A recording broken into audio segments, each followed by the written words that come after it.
kita semua punya harapan yang luar biasa. Ini bukan sekedar menjadi program pemenangan. Kalau boleh, ini jadikan gerakan pemenangan untuk perubahan.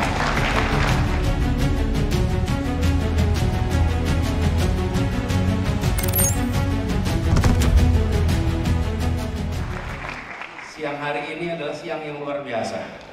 Karena kita semua berkumpul dalam semangat untuk menyongsong sebuah perjuangan yang penuh dengan kehormatan. Ada banyak yang memiliki calon legislatif, tapi hanya Partai Nasdem yang merasakan betul ini adalah sebuah perjuangan untuk perubahan. Nah, ini bukan sekedar mendapatkan kursi DPR, karena perjalanan perjuangan yang luar biasa. Dan kita semua tadi mendengar apa yang sudah disampaikan oleh Bapak Ketua Umum. Tantangan yang sedang dihadapi sekarang tidak kecil. Tantangan yang sedang dihadapi sekarang itu besar. Tapi memang Nasdem dari awal, dari ketika Manifesto Nasional Demokrat itu disusun penuh dengan idealisme. Bukan sekedar mendirikan sebuah ormas, bukan sekedar mendirikan sebuah partai, tapi ada misi untuk melakukan restorasi bagi Indonesia. Misi ini yang membedakan. Ketika situasi-situasi sulit itu terjadi, kami sering duduk berdua di atas. Dan dalam situasi yang penuh dengan tantangan itu, justru beliau menggariskan, ini adalah sebuah ujian. Apakah kita bisa pegang idealisme atau kita kompromi dengan idealisme? Dan saya adalah orang yang akan terus menjaga idealisme, menjaga integritas, menjaga yang terlihat adalah sebuah karang yang kokoh yang dihantam ombak terus dan tetap bertahan.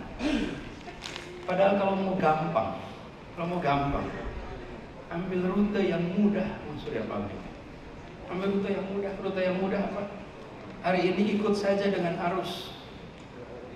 Ikut-ikutan saja dengan semua yang ada. Dan mudah sekali. Tapi beliau sering mengatakan bahwa apa yang nanti akan kita tinggalkan kepada anak cucu kita nanti, kalau bukan sebuah catatan bahwa kita ikut menjaga nilai-nilai yang ada di Republik ini.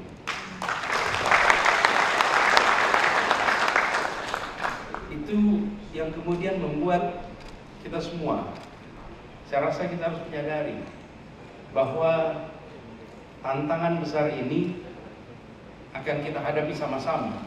Tapi satu hal yang pasti, nahkoda yang membawa kapal besar ini adalah orang yang memegang prinsip dengan teguh. Nahkoda yang tidak gentar menyaksikan tingginya ombak, dan nahkoda yang selalu yakin bahwa di balik ombak yang besar ini, di balik angin yang besar ini, nanti ada lautan teduh yang mengantarkan kita kepada keberhasilan baru. Dan kita semua yang berada di ruangan ini mendapatkan amanat menjadi calon legislatif. Pertanyaan sederhananya, untuk apa kita memilih repot-repot seperti ini? Untuk apa kita mau menjadi calon legislatif? Untuk apa kita menyatakan bersedia untuk menjadi calon presiden? Terus sekalian, kita memilih ini, jangan lupa bahwa kita ingin Indonesia kita, rakyatnya lebih sejahtera. Indonesia kita, kondisinya lebih adil. Partai Nasdem memilih mengambil rute yang berbeda. Partai Nasdem memilih menjadi rute guardian of democracy, bukan menjadi stempel atas penyimpangan-penyimpangan. Dan ini bukan berbicara dengan media hari ini, bukan berbicara dengan media hari ini. Ini adalah sedang berbicara dengan sejarawan di masa depan. Ini bukan dengan salah. Hari ini bisa saja media menulis ABC, tapi besok nanti akan dicatat di tahun 2020, 21, 22, 23, di saat mulai ada deviasi dari prinsip dasar demokrasi, siapa yang mengaminkan dan siapa yang mengingatkan, siapa yang pegang teguh, siapa yang tidak. Ini idealisme besar yang harus kita jaga. Tapi sekalian, jangan pernah khawatir dengan apa yang ditulis hari ini ketika kita yakin tentang nilai yang kita pegang. Bung Karno memberikan sebuah pelajaran besar sekali. Kita ingat yang namanya Konferensi Asia Afrika. Konferensi Asia Afrika di Bandung.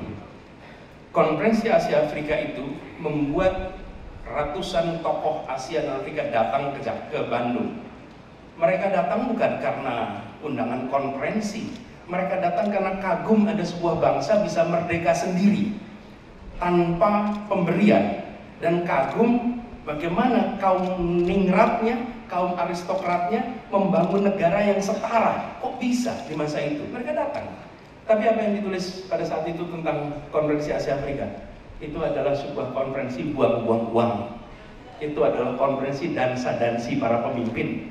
Itu adalah konferensi yang tidak berguna di saat 95% penduduk buta huruf. Buka seluruh koran-koran Indonesia hari itu isinya mengecam Konferensi Asia Afrika. Tapi semua seperti Bung Karno dan generasinya mengatakan tidak. Ini penting untuk membukakan mata dunia tentang Indonesia dan tentang spirit kemerdekaan bagi semua.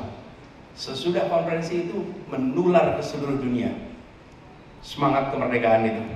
Dan hari ini yang dulu dicatat sebagai sebuah kegiatan foya-foya, buang-buang uang, hari ini diingat oleh seluruh Asia Afrika sebagai inspirasi untuk kemerdekaan bagi bangsa Asia Afrika. Amin.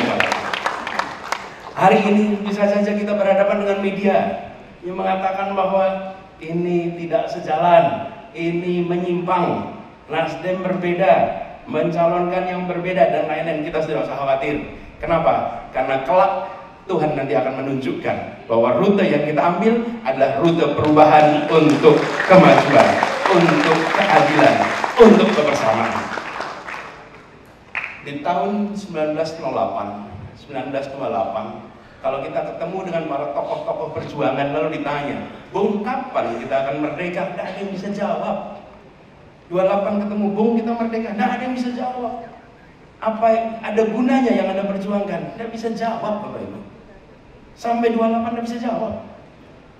Tapi ketika kemudian perjuangan itu menghasilkan, semua menengok kembali dan mengatakan, untung ada orang-orang yang jumlahnya tak banyak, yang kukuh, yang teguh memegang idealisme, yang memegang prinsip, memegang nilai, sehingga kita merasakan kemerdekaan. Biarkan itu nanti kelak muncul.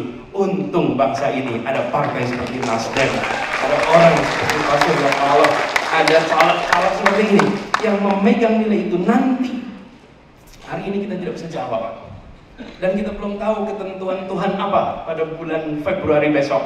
Tapi kita yakin bahwa Tuhan tidak akan pernah mengkhianati ikhtiar dari makhluknya yang dijalankan dengan penuh keikhlasan. Insya Allah dibukakan pintu itu. Jadi kita semua punya harapan yang luar biasa. Ini bukan sekedar menjadi program pemenangan. Kalau boleh, ini jadikan gerakan pemenangan untuk perubahan.